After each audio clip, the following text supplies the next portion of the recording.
السلام عليكم ورحمة الله وبركاته. معايا فيديو لبغبغان سمع عذاب القبر أو سمع صوت عذاب القبر. فعن أم بشر رضي الله عنها قالت: قال رسول الله صلى الله عليه وسلم: استعيذوا بالله من عذاب القبر، إنهم يعذبون عذابا تسمعه البهائم.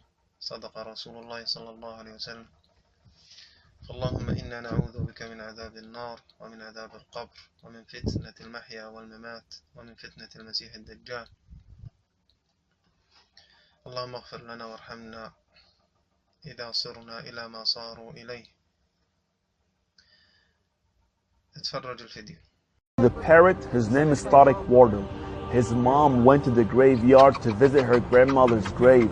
When she came home, she told Tariq that the parrot was acting different.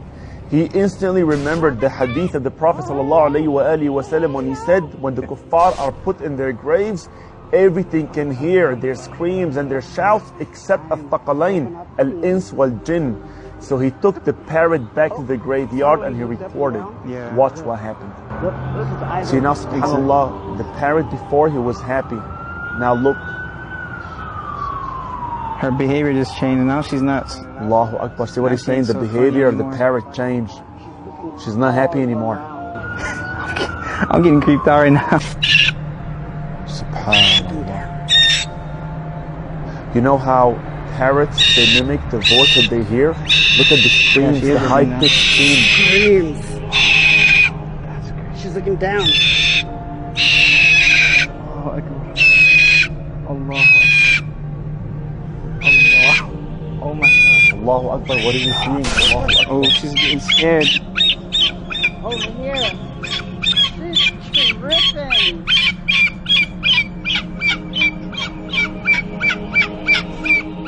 Share this video, my brothers and sisters. Hopefully it will be a reminder for someone out there.